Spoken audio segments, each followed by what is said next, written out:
Hello guys, आप लोग कैसे हैं। उम्मीद है आप लोग बहुत अच्छे होंगे। आज हम लोग इस वीडियो के माध्यम से पढ़ेंगे घोष वर्ण एवं अघोष वर्ण।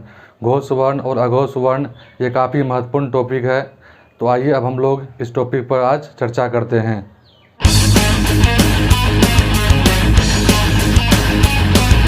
तो आज का टॉपिक है घोष वर्ण।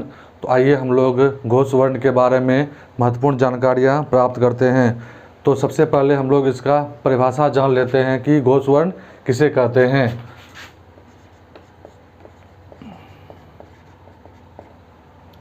ऐसा वर्ण जिनके उच्चारण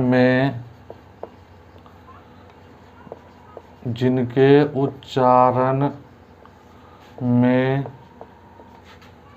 स्वर तंत्रिकाएं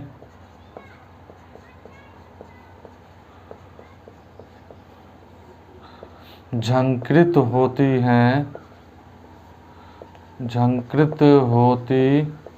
हैं उसे घोष वर्ण कहा जाता है। घोष वर्ण कहा जाता है। आइए तो आप लोग इसको याद रखेंगे। ऐसा वर्ण जिनके उच्चारण में स्वर तंत्रिकाएं झंकृत होती हैं उसे घोष वर्ण कहा जाता है। यानी हम लोग जब घोष वर्ण का उच्चारण करते हैं तो हमारे कंठ में अधिक कंपन की मात्रा पैदा होती है। तो ऐसे वर्ण को हम लोग घोष वर्ण के नाम से जानते हैं। तो आइए अब हम लोग इसका उदाहरण देखते हैं कि घोष वर्ण कहा क्या किसको जाता है। प्रत्येक वर्ग का तीसरा, चौथा, पांचवा वर्ण घोष होता है।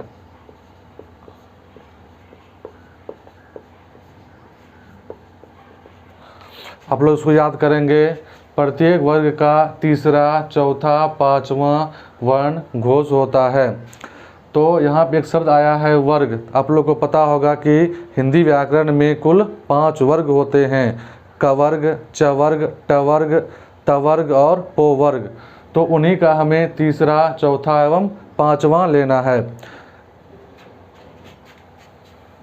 उदाहरण के तौर पर मान लीजिए कि हम लेते हैं त वर्ग। त वर्ग का मान लीजिए तवर्ग लेते हैं तो तवर्ग का हो गया त, थ, द, ध, न। और इनका हो गया तीसरा द, चौथा ध और पांचवा न। यानी कि तीसरा, चौथा और पांचवा। तो हम इसी प्रकार से अन्य वर्ग का भी ले सकते हैं। इसके अलावा अंतःस्थ वर्ण जो हैं यह भी इसमें आते हैं। अंतःस्थ वर्ण जो होते हैं 4, य, र, ल, व, ये भी घोष वर्ण के अंतर्गत आते हैं। आप लोग इसको भी याद रखेंगे कि यो, र, लो, वो, ये 4 वर्ण जो अंतःस्थ होते हैं ये भी घोष वर्ण के अंतर्गत आते हैं। इसके अलावा स्वर वर्ण जो है इनकी संख्या 11 होती है। ये सभी स्वर वर्ण भी घोष वर्ण के अंतर्गत आते हैं। इसे आप लोग याद रखेंगे कि सभी स्वर वर्ण जो है वह घोष वर्ण के अंतर्गत आते हैं। अगर हमें इनकी टोटल संख्या ज्ञात करनी है, इसकी कुल संख्या कितनी होती है, तो मैं आपको बता दूं कि क वर्ग से पवर्ग तक में कुल 15 वर्ण होते हैं। यानी कि क वर्ग से पवर्ग तक में कुल 15 वर्ण जो होते हैं घोष वर्ण होते हैं। 4 वर्ण यो, रो, लो, वो प्लस 4 वर्ण ये हो गए, प्लस जो स्वर वर्ण होते हैं इनकी संख्या 11 है तो ये भी 11 हो गए। और इनको अगर हम टोटल करें तो टोटल 30 वर्ण जो होते हैं वह घोष वर्ण होते हैं। इसमें कहीं भी किंतु परंतु नहीं होना चाहिए कि घोष वर्ण की कुल संख्या जो होती है वह 30 होती है। तो आइए अब हम लोग पढ़ते हैं अघोष वर्ण।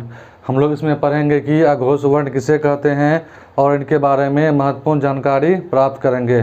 तो सबसे पहले हम लोग इसका परिभाषा देख लेते हैं कि अघोष वर्ण किसे कहते हैं। तो ऐसा वर्ण जिनके उच्चारण में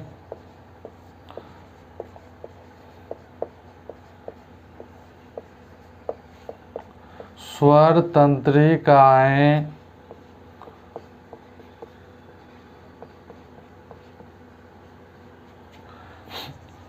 झंकृत नहीं होती है उसे अघोष वर्ण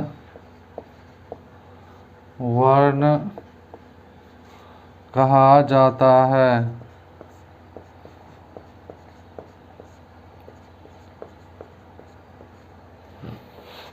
आइए आप लोग इसको मैं फिर से दोहरा देता हूँ। ऐसा वर्ण जिनके उच्चारण में स्वर तंत्रिकाएं झंकृत नहीं होती है उसे अघोष वर्ण कहा जाता है। यानी अघोष वर्ण उसे कहते हैं जिनके उच्चारण में हमारा कंठ जो है उतनी जोर से झंकृत नहीं होती है, हम इसे काफ़ी आसानी से इनका उच्चारण हो जाता है।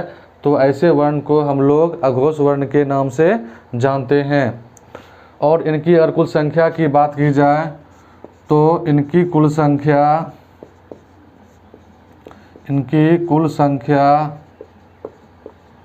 13 होती है।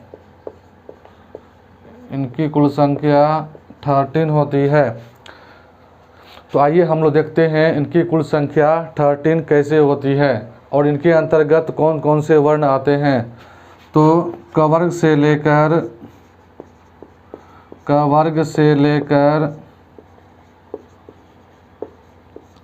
प वर्ग तक में सभी प्रथम एवं द्वितीय वर्ण अघोष होते हैं।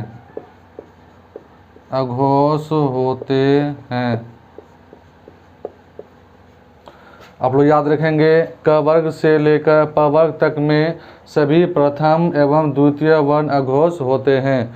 तो कैसे देख लेते हैं। अगर क वर्ग की बात करें तो क वर्ग का पहला को और दूसरा खो। अगर च वर्ग की बात करें तो पहला चो और दूसरा छो। अगर ट वर्ग की बात करें तो पहला टो और दूसरा ठो। अगर त वर्ग की बात करें तो पहला तो और दूसरा थो। और प वर्ग की बात करें तो पहला हो गया पो और दूसरा हो गया फो। तो ये सभी वर्ण को खो, चो छो, टो ठो, तो थो और पो फो, ये सभी वर्ण जो हैं अघोष वर्ण होते हैं। और इनकी कुल संख्या 1 2 3 4 5 6 7 8 9 10, यानी इनकी संख्या 10 होती है।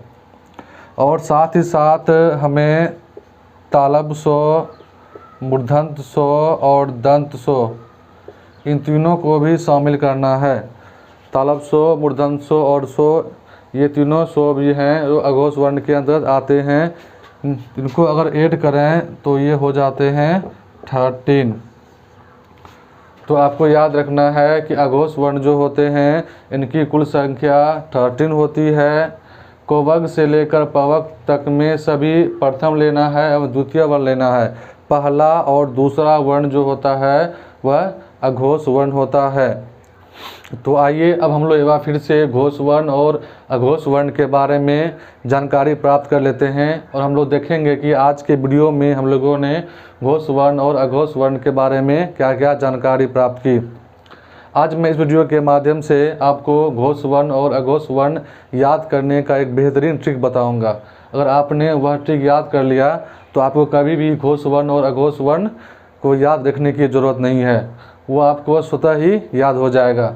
तो चलिए हम लोग देख लेते हैं कैसे। अगर हमको घोष वर्ण को याद रखना है तो 345 नंबर को याद रखना है, 345। और हमको अघोष वर्ण को याद रखना है तो सिर्फ 12 नंबर को याद रखना है। 345 का मतलब हुआ प्रत्येक वर्ग का तीसरा, चौथा और पांचवा वर्ग।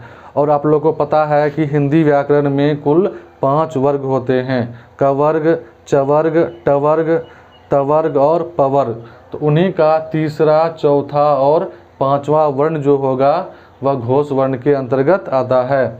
और सेम उन्हीं का जो 5 वर्ग जो होते हैं उनका पहला और दूसरा वर्ग जो लेना है अघोष वर्ण होता है। उसके साथ साथ आपको याद रखना है कि घोष वर्ण के अंतर्गत सभी स्वर वर्ण आते हैं, यानी कि जितने भी स्वर हैं सभी स्वर्ण जो वर्ण जो होते हैं वह घोष वर्ण के अंतर्गत आते हैं। और साथ साथ आपको यह भी रखना है यो, रो, लो और वो, इनको अंतस्थ वर्ण कहा जाता है। तो अंतस्थ वर्ण भी है वह घोष वर्ण के अंतर्गत आता है। और इसमें आपको यह भी याद रखना है कि घोष वर्ण को ही हम लोग सघोष वर्ण कहते हैं, सघोष वर्ण। चाहे हम लोग घोष वर्ण कहें या हम लोग सघोष वर्ण कहें कोई फर्क नहीं पड़ता है। और अब अघोष की बात करें तो इसके अंतर्गत जो है तालब सो, मूर्धन्य सो और दंत सो, इन तीनों सो को आपको याद रखना है कि इसके अलावा तालब सो, मूर्धन्य सो और दंत सो, ये 3 सो जो है इसके अंतर्गत आते हैं। इनकी अगर कुल संख्या बात करें, इनकी कुल संख्या जो होती है वह 13 होती है। और इनकी कुल संख्या की बात करें तो इनकी कुल संख्या जो है 30 यानी कि 30 होती है। और इनकी कुल संख्या जो होती है वह 13 होती है। आज का क्लास आपको कैसा लगा इसके बारे में ज़रूर आप अपनी राय दें। मेरे कमेंट बॉक्स में जाकर आपकी जो भी राय है वहाँ पर जाकर अपना विचार सबमिट कर सकते हैं। और आशा करता हूँ कि यह वीडियो आपको काफ़ी अच्छा लगा होगा। अगर आपको यह वीडियो काफ़ी अच्छा लगा हो तो मेरे चैनल को ज़रूर सब्सक्राइब करें और बेल आइकन दबा दें। और साथ ही साथ अपने दोस्तों को भी ज़रूर शेयर करें ताकि उन्हें भी महत्वपूर्ण जानकारियाँ प्राप्त हो सके।